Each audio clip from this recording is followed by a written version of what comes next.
El juicio de amparo tiene varios principios procesales que fijan cuándo puede intervenir el Poder Judicial de la Federación para proteger derechos humanos a través de los mecanismos de control constitucional que vimos en la clase pasada.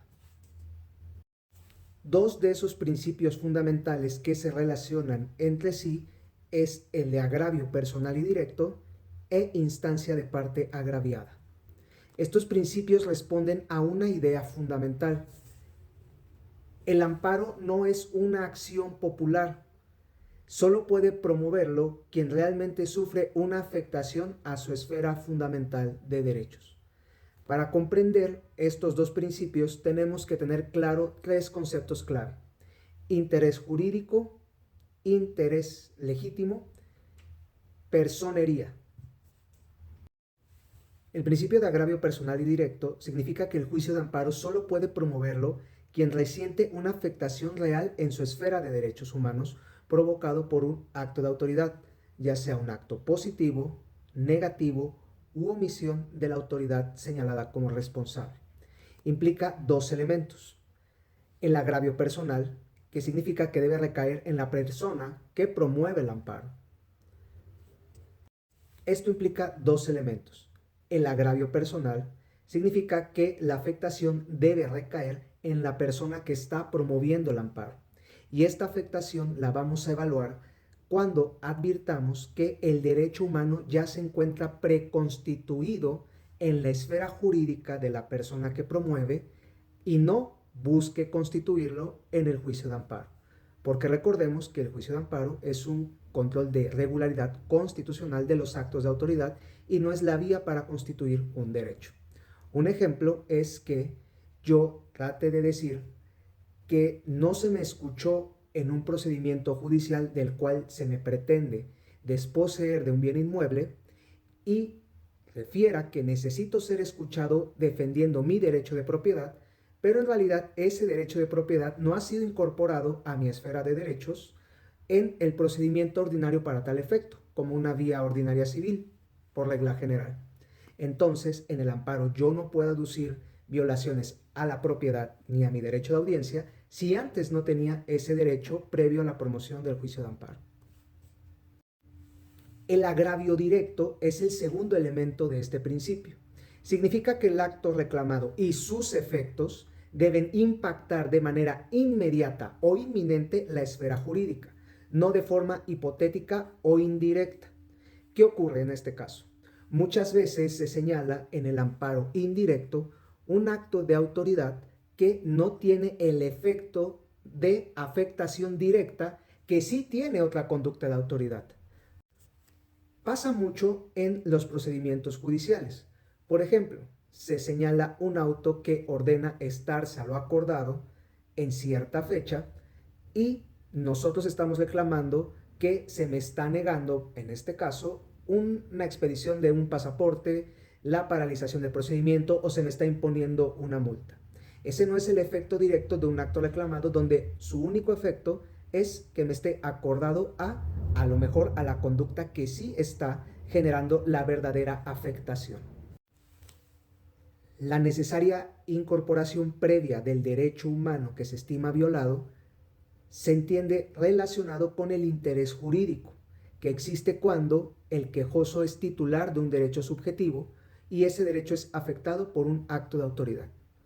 Otro ejemplo: un servidor público es destituido mediante un procedimiento administrativo ilegal. Tiene interés jurídico porque existe un derecho, su cargo y la remoción sin agotarse las formalidades esenciales del procedimiento especial sancionador, y el acto lo afecta directamente al privarlo de el nombramiento dado sin antes haber sido oído y vencido en juicio.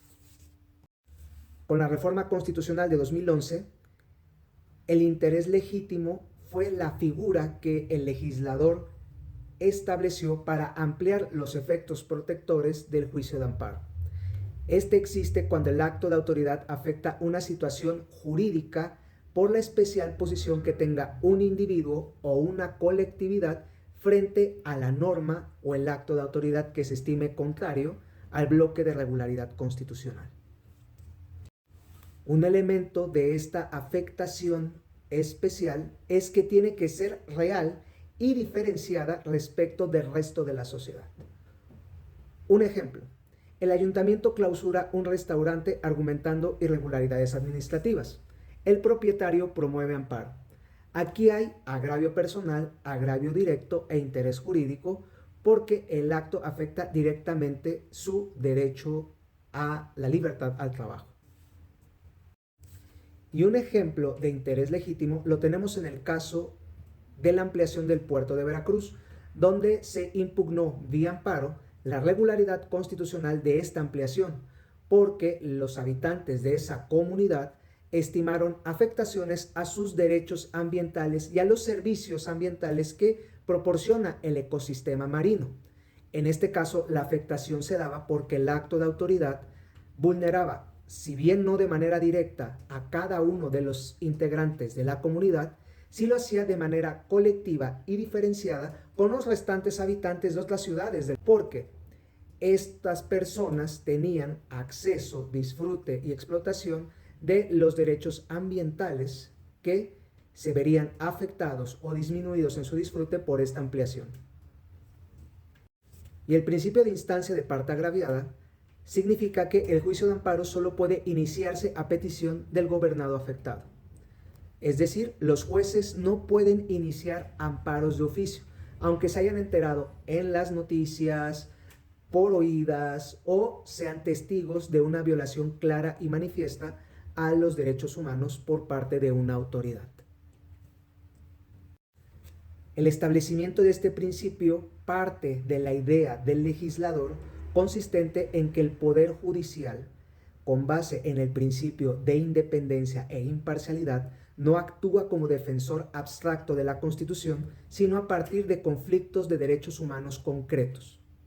Este principio se relaciona con dos conceptos jurídicos importantes: personería y representación.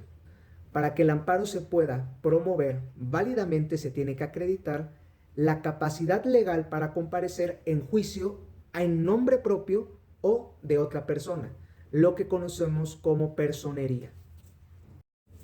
En el juicio de amparo se tendrá por acreditada la personería o la capacidad legal para comparecer en juicio en nombre de otra persona en los mismos términos que lo regule la ley que norme el acto reclamado, o bien tratándose de amparo directo, siempre y cuando se haya demostrado y quede acreditado en el procedimiento de origen que emane el acto reclamado.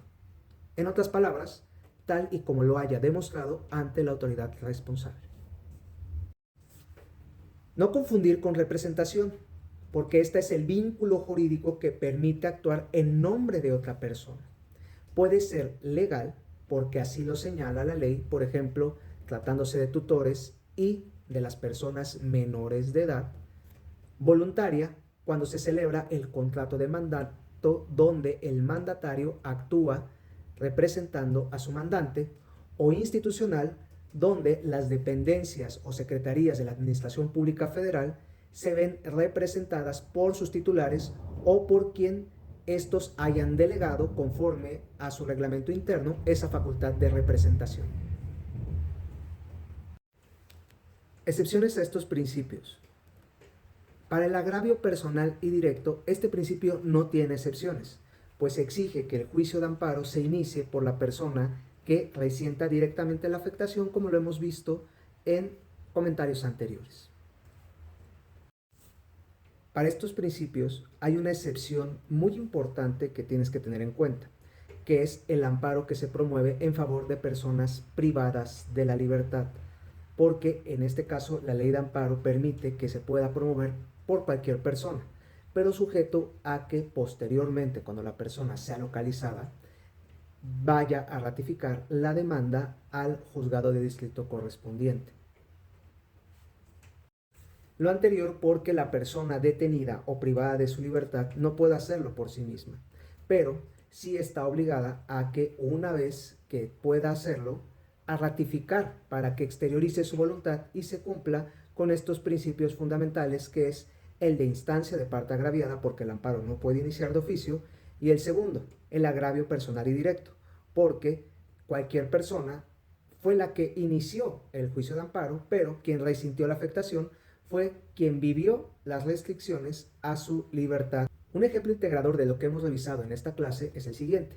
Una autoridad administrativa otorga los permisos necesarios para que cerca de una población se establezca un complejo agroindustrial donde se utilizan químicos nocivos para la población. En este caso se pueden dar tres posibles amparos. Un vecino propietario, vecino de donde se pretende construir el complejo industrial, que tiene agravio personal, agravio directo e interés jurídico porque afecta su propiedad el que se construya una instalación agroquímica que naturalmente afectará en una primera vertiente el medio ambiente en el cual se ubica su propiedad y segunda, restará plusvalía a esta propiedad.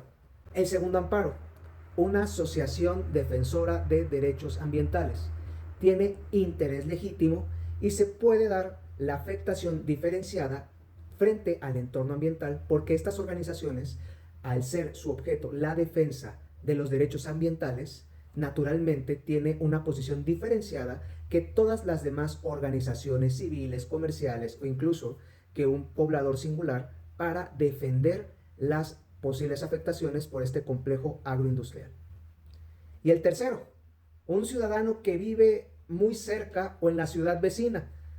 Esta persona no tiene interés jurídico porque no afecta ni sus derechos ambientales ni su propiedad y tampoco tiene interés legítimo porque no es activamente un defensor del medio ambiente ni forma parte de una asociación que se dedique a la defensa ambiental. Simplemente tiene eso, un interés simple porque la afectación no recae directamente en su esfera jurídica. Su demanda sería improcedente. Recuerda, los principios de agravio personal y directo e instancia de parte agraviada delimitan quién puede acudir al juicio de amparo. Sin embargo, el constitucionalismo contemporáneo ha ampliado su alcance mediante el interés legítimo, la protección de derechos colectivos y también permite ciertas excepciones que aquí te comenté y que también se desarrollan en los criterios cuyo registro te estoy dejando en esta parte. De esta manera, el amparo sigue siendo un medio de control constitucional concreto, pero más accesible para la protección de los derechos humanos. También recuerda que el interés jurídico, el interés legítimo, la personería y la representación son presupuestos procesales que se deben colmar antes de estudiar los conceptos de violación en el fondo del asunto. En la siguiente clase estaremos revisando el principio de definitividad que también está vinculado a ciertos presupuestos procesales y lo estaremos revisando de manera puntual en, ya lo sabes, tu canal de tu profe judicial. Yo soy el doctor Benito José Vergara. Gracias por estar esta tarde.